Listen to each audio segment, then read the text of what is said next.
Hello everyone, আসসালামু আলাইকুম। শিম্পুস kitchen থেকে আমি শিম্পু। আজকে চলে এসেছি ছোলার ডাল দিয়ে গরুর গোশ রান্নার রেসিপি। আমার এই রেসিপি যদি ভালো লাগে তবে প্লিজ লাইক, শেয়ার, সাবস্ক্রাইব করে আমার পাশে থাকবেন। আর সবার আগে রেসিপি পেতে বেল বাটনটা ক্লিক করবেন।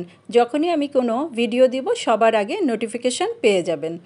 আমরা সাধারণত বিভিন্ন রকমভাবে গোশ রান্না করে থাকি। এই ছোলার ডাল দিয়ে গোশ রান্নাটা সবারই খুব ভালো লাগবে, এটাই আমি আশা করি। তবে চলুন দেখে নেওয়া যাক। প্রথমে আমি 1 পট ডাল নিয়েছি।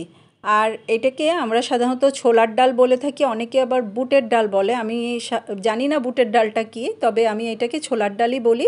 আর ভালো করে ডালটা ধুয়ে আমি তেজপাতা, লবণ আর বেকিং পাউডার দিব 1/2 চামচের কম। যেহেতু ইদানিং ছোলার ডালটা সিদ্ধ দিলে একদমই সিদ্ধ হয় না, খুব শক্ত থাকে, এই কারণে আমি একটু বেকিং পাউডার দিয়ে সিদ্ধটা দিয়ে দিলাম। আর এখন সব মশলা আমি রেডি করে নিচ্ছি। এখানে তেজপাতা, লং, গোলমরিচ, দারচিনি, এলাচ সব দিয়ে দিলাম। 4টা পেঁয়াজ কুচি নিয়েছি, পেঁয়াজ মোটা মোটা করে কুচি করে নিয়েছি। আর 4 চামচের 1 চামচ মরিচের গুঁড়া, আর 4 চামচের 1 চামচ হলুদ গুঁড়া, আর ধনে গুঁড়াও 1 চামচ, আর জিরা গুঁড়াও 1 চামচ। সব মশলাগুলো কিন্তু আমি একসাথে নিয়ে নিচ্ছি। আর পেঁয়াজ বাটা নিচ্ছি একদম উঁচু করে 2 চামচ। আমি 4 চামচ কিন্তু সবসময় মাপি, আবারও বলছি উঁচু উঁচু করে 2 চামচ একদম নিয়েছি পেঁয়াজ বাটা। আর উঁচু করে 1 চামচ নিলাম আদা বাটা। আর রসুন বাটাও উঁচু করে নিয়েছি।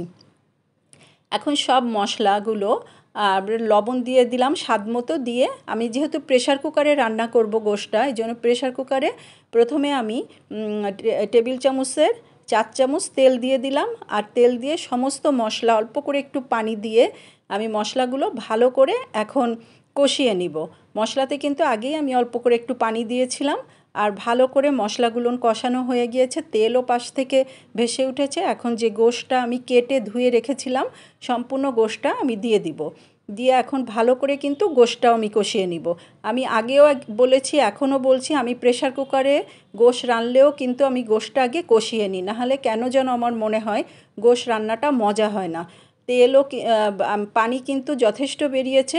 আমি প্রায় 15-20 মিনিট কিন্তু গোশটা ভালো করে কষিয়ে নিয়েছি। এখন পাশ থেকে কিন্তু একদম তেল ফুটে উঠেছে। আর আমি যে ডালটা সিদ্ধ দিয়েছিলাম, ডালটা কিন্তু এখন সিদ্ধ হয়ে গিয়েছে, একদম গলেও যায়নি, আবার একদম শক্তও নাই। মিডিয়ামভাবে ডালটা সিদ্ধ করে আমি বন্ধ করে দিয়েছিলাম চুলা। এখন ডালটা দেওয়ার পরে ভালো করে ডাল দিয়েও আমি গোশটা আরেকটু কষিয়ে নিব। আর গোশটা কষানো হলে আমি মানে মিডিয়াম পানি দিব, অতিরিক্ত পানি দিব না। প্রেশার কুকারে কিন্তু বেশি ঝোল টানে না, এটা যারা প্রেশার কুকারে আপনারা রান্না করেন সবাই জানেন। আমি প্রায় 1 কাপের মতো পানি দিয়ে এখন এটাকে লাগিয়ে প্রেশার কুকারটাকে আমি একদম 5 থেকে 6টা সিটি দিয়ে একদম বন্ধ করে রেখেছিলাম। আর যখন একদম বাষ্পটা চলে গিয়েছে তখন আমি গোশটা একদম সম্পূর্ণ ঢেলে একটা হাঁড়িতে নিয়ে নিয়েছি। আর এখন একটু জিরা গুঁড়া আর একটু পেঁয়াজ বেরেস্তা দিলেই আমার একদম কমপ্লিট ছোলার ডাল দিয়ে গরুর গোশ। আর আপনারা যেখান থেকে দেখলেন সবাইকে অজস্র ধন্যবাদ। আর যারা আমাকে সাবস্ক্রাইব করেছেন তাদেরকে অনেক অনেক ধন্যবাদ। আর যারা এখনও আমাকে সাবস্ক্রাইব করেননি, প্লিজ আমার চ্যানেলটাকে সাবস্ক্রাইব করে আমার পাশে থাকবেন। আল্লাহ হাফেজ।